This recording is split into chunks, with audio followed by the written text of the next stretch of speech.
Dear student, एक बार आपका फिर से physics with SK online classes में आपका हार्दिक स्वागत करता हूं। और मैं आज आपको जो नेक्स्ट लेक्चर पढ़ाऊंगा, आपके 11th चल रही है, 11th का जो आज मैं आपके नेक्स्ट लेक्चर पढ़ाऊंगा कि विमाएं क्या होता है, डायमेंशनल क्या होता है, और पढ़ाऊंगा कि बड़ी दूरियों के मापन के लिए कोई विधियां का उपयोग, मतलब दूरी, मतलब जैसे पृथ्वी और चांद के बीच की दूरी, दो ग्रहों के बीच की इन ऐसी दूरियों को मापने के लिए किनका उपयोग किया जाता है, पहले तो उनके बारे में पढ़ूंगा कि बड़ी दूरियों का मापन करने के लिए हमेशा दो विधियों का उपयोग किया जाता है। एक होती है परलेक्स मेथड, लंबन विधि या विस्थापन विधि, और दूसरी होती है आपके कि चंद्रमा का व्यास याद करना, डायमीटर ऑफ मून। ये दो विधियां होती है, इन दो विधियों के द्वारा बड़ी दूरियों का मापन किया जाता है। और पिछले जो नेक्स्ट लेक्चर में हमने पढ़ा था वो पूरक मात्रकों की उनके मात्रक की परिभाषा पढ़ी थी, स्ट्रेडियन क्या होता है और रेडियन क्या होता है।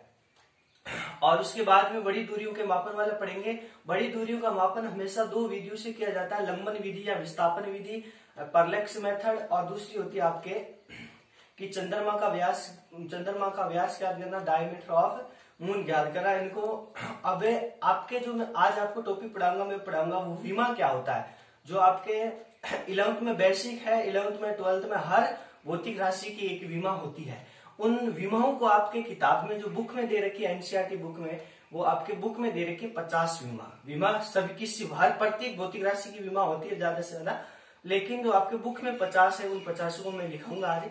और विमा क्या होते हैं कि किसी भी भौतिक राशि को मूल मात्रकों में, मैंने पढ़ाया कि मूल मात्रक क्या होता है, मूल मात्रकों में प्रदर्शित करने के लिए उन पर जो घात लगाई जाती है, जैसे मान लिया लंबाई की विमा क्या L1 है, लंबाई की विमा क्या होती है सिर्फ L, उन पर जो घात लगाई जाती है उन घात को ही क्या बोला जाता है, विमा कहा जाता है। विमाओं को हमेशा अंग्रेजी के बड़े अक्षर से प्रदर्शित किया जाता है और इसे बड़े कोष्टक में प्रदर्शित किया जाता है।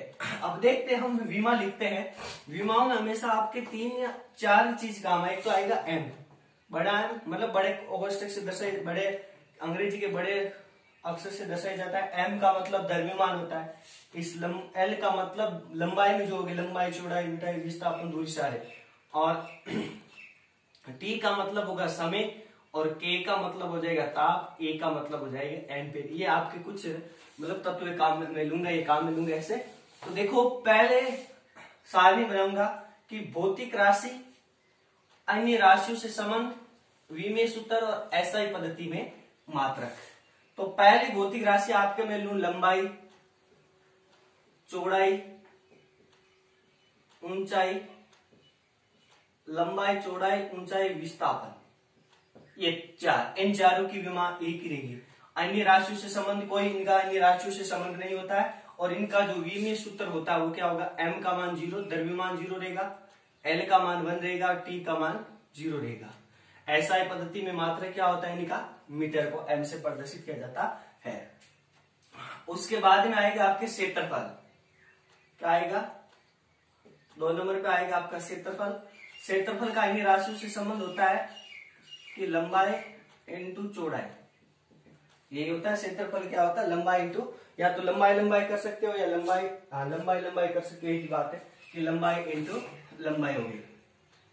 अब इनका जो विमीय सूत्र है, लंबाई 2 हो गई तो m तो 0 रहेगा, l कितने हो जाएगा 2, और t का मान कितना हो जाएगा 0। ऐसा है पद्धति में मात्रक मीटर स्क्वायर। और इसी प्रकार आगे आपके आ जाएंगे आयतन। क्या हो जाएंगे, आयतन में क्या होता है, लंबाई इंटू चौड़ाई इंटू ऊंचाई, मतलब मीटर क्यूब होता है, या सेम ले सकते हो क्योंकि सभी का मात्रक होता है लंबाई इंटू लंबाई। तो इनका जो विमीय सूत्र हो जाएगा वो m0 l3 t0, मात्रक कितना हो जाएगा मीटर क्यूब। और नेक्स्ट आपकी जो भौतिक राशि रहेगी वो भौतिक राशि क्या रहेगी, अब वेग लिख सकते नहीं, हाँ वेग कौन सी रहेगी, वेग। अब वेग बराबर क्या होता है, विस्थापन बटा अन्य राशियों से संबंध क्या हो जाएगा, वेग का सूत्र क्या होता है, विस्थापन बटा समय। अब आपको जो विमा ज्ञात करने के लिए सूत्र की अन्य राशियों से जो संबंध है उस सूत्र को बहुत ही आपको तरीके से याद करना पड़ेगा। अब विस्थापन की विमा क्या होती है, विस्थापन एक तरह की क्या होती है, दूरी होती है। तो विस्थापन की विमा की सिर्फ L1 थी, कितनी थी, तो ऊपर क्या हो गया आपके पास m0 हो जाएगी L1 बट्टा में है ये, तो n के बट्टा में मैंने क्या कर दी, समय की विमा क्या होती है t1, जो इसकी जो कन्फर्म विमा होगी वो क्या हो जाएगी m0L1, ये t की घात 1 प्लस में ऊपर जाएगी, किसी में हो जाएगी माइनस में, तो L1 और t की घात -1 किसकी विमा होती है वेग। इसी प्रकार त्वरण को a से, या गुरुत्वीय त्वरण एक ही बात है, दोनों की विमा समान रहती है। गुरुत्वीय त्वरण सूत्र क्या होता है कि द्रव्यमान बटा त्वरण के F बराबर क्या होता है ma होता है। हाँ, त्वरण देख लेते हैं। त्वरण क्या होता है, वेग में परिवर्तन बटा समय। वेग में, ये अन्य राशियों में संबंध है, वेग में परिवर्तन बटा समय, तो वेग की विमा क्या आपके पास m0L1 t-1 बट्टा समय की विमा क्या आपके पास t1 बट्टे में प्लस में, तो इसकी कन्फर्म विमा क्या हो जाएगी m0L1 t की घात, ये प्लस में है, ऊपर जाएगी किसी में हो जाएगी माइनस में, तो पहले से एक माइनस की और माइनस की हो गई, कितनी हो गई t की घात -2। आगे बात समझ में। और उसके बाद में आपके त्वरण के मामले आपके घनत्व और फिर आएगा रेखीय। अब घनत्व देखो, घनत्व की विमा क्या होती है, ये तो वेग की हो गई। घनत्व बराबर क्या होता है, घनत्व को d से प्रदर्शित किया जाता है, वेग को v छोटा v से, और इसको v से, क्षेत्रफल को a से। आगे बात समझ। घनत्व को दी, घनत्व बराबर क्या होता है द्रव्यमान बटा आयतन। सूत्र से सब याद कर लोगे, द्रव्यमान बटा आयतन। द्रव्यमान की विमा क्या होती है m1, और इस आयतन की विमा क्या होती है L3, और t क्या हो जाएगा 0। आगे बात समझ में। फिर आएगा आपके पास रेखीय संवेग p। रेखीय संवेग को किसे प्रदर्शित किया जाता है p। अब रेखीय संवेग p बराबर क्या होता है mv, द्रव्यमान इंटू वेग, द्रव्यमान इंटू वेग होता है p बराबर mv। द्रव्यमान की विमा क्या होती है m1, और वेग की विमा अभी मैंने ज्ञात की थी विस्थापन बटा समय, मतलब L1 t-1।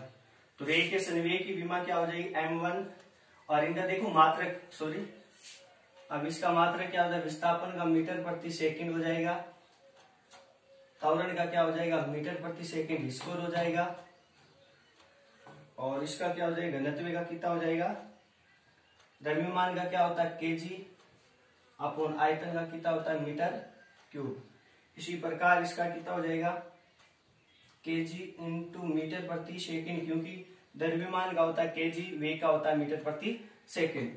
इसके बाद में जो आपकी भौतिक राशि आएगी वो क्या, बल और आवेग और दाब। क्या, बल की क्या होगी, और आवेग की क्या होने वाली है, और दाब की। बल को F से प्रदर्शित किया जाता है, आवेग को J या I से प्रदर्शित किया, दाब को प्रेशर P से प्रदर्शित किया जाता है। तो बल बराबर क्या होता है F बराबर M है। M मतलब द्रव्यमान सूत्र होता है ना F बराबर M, द्रव्यमान इंटू त्वरण। द्रव्यमान की विमा क्या होती है m1 होगी, और त्वरण की विमा अभी आपने पढ़ी है क्या होती है L1 t-2।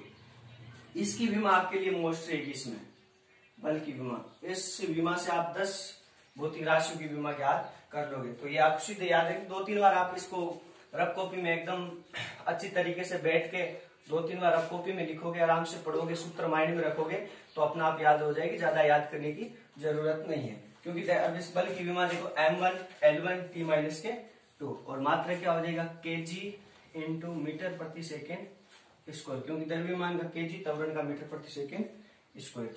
और आवेग के बराबर क्या होता है कि, अब आवेग होता है द्रव्यमान इंटू त्वरण। आवेग का ये फॉर्मूला होता है, सॉरी, आवेग क्या होता है देखो,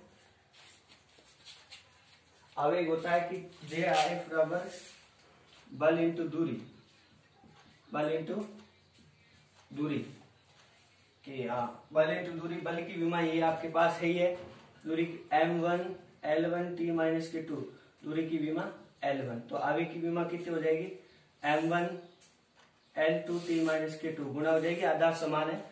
और इसका जो मात्रक हो जाएगा, बल का मात्रक क्या होता है न्यूटन इंटू मीटर, अगेन वासन न्यूटन इंटू मीटर।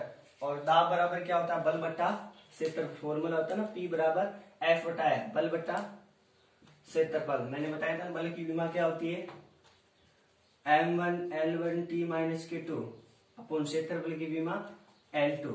ऊपर जाएगी वापस कैसे कि m1L1 एक ऊपर जाएगी, कितनी हो जाएगी L minus K1 T minus K2। मात्रा कितना हो जाएगी, बल का मात्रा क्या होता है न्यूटन, बट क्षेत्रफल का मात्रा क्या होता है मीटर स्क्वायर।